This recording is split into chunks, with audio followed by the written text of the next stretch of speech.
So এখন বাজে প্রায় 4:10 মতো। তো আমি এখন এখানে রেডি হয়েছি বেরোবো বলে।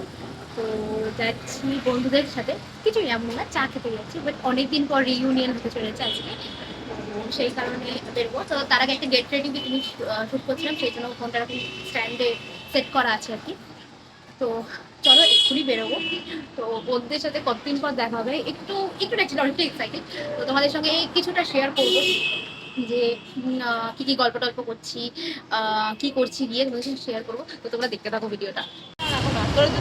তো এই যে আমরা এখন চলে এসেছি, আর এই যে আমরা এখন সবাই এখানে বসে আছি।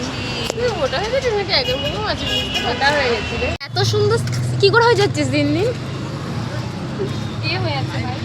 তুই হসনি, তুই চুপ কর, তুই ওরকম লম্বাই মানে এরা ঝাঁটাঘাটি রয়ে গেছিস। তুই হয়েছিস ভাই, তুই হয়েছিস। তুই আর আমি কি করলাম জীবনে বল। ইয়েস,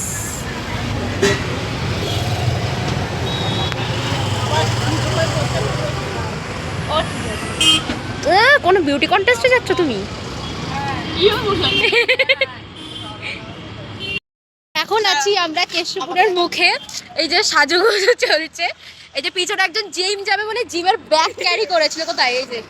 এই যে জিমের ব্যাগ, এই যে জিম তো গেল না, কিন্তু যাবে তো না শুধু নাটক। লোককে দেখাচ্ছে যে দেখো আমিও জিম করি। মানে বলতে চাইছে আমরা যেহেতু একটু মোটা হয়ে গেছি না, ওই জন্য আমাদেরকে ভাই অপমান করাচ্ছে। তোদের ফিগারটা দেখ আর আমার ফিগারটা দেখ, আমি জিম করে হই।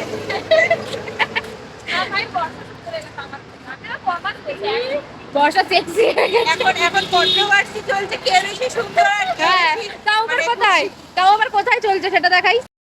কন্ট্রোভার্সিটা কোথায় চলছে না কেষ্টপুরের রোডে, VIP road, sir VIP road, ওই একই হলো। এত দূরই হচ্ছে আমাদের ডেস্টিনেশন। বেশি আমরা কোনোদিনও কোথাও যাই না।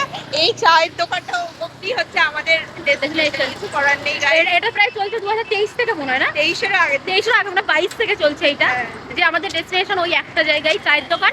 আর আজকে একটু এগোচ্ছি আমরা, এই দমদম অবধি যাওয়ার চেষ্টা করছি। এর থেকে বেশি দূর মনে হচ্ছে না আর হবে। এই জন্য আর যদি হয় তাহলে আপনাদের সেটা দেখানো হবে।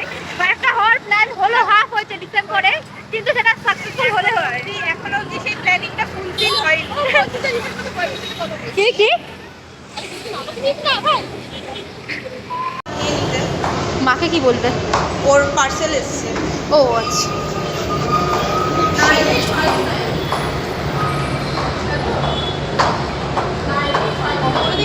হ্যাঁ ওরা কোথাও আমি জানি না, কে উঠছে ভগবান জানে। থাক তোরা পিছনে, সব সময় স্লো তোরা। 3টে পেয়ে গেলি, গুড জব। এই যে তো আমরা চলে এসেছি চারজনে, এই যে পার্কে এসে বসে আছি আর ভাট বকছি, আর কোনো কাজ নেই। একটা কাকুর থেকে অনেক কষ্টে এই সিটটা ছাড়ানো করিয়েছি, মানে কাকুটা ভালো, নিজে উঠে চলে গেছে আর কি। আর যখন থেকে এসেছি সব দেখছি চারিদিকে জোড়া জোড়া, তো আমার কষ্ট হচ্ছে, এদের কষ্ট হচ্ছে না, এদের সবার। যাই হোক, বেশি কিছু বলবো না, বাবা মা দেখলে আবার ঝাঁটাবে সব কথা। আবার কপালটা খারাপ, সেটা আলাদা ব্যাপার। যাই হোক।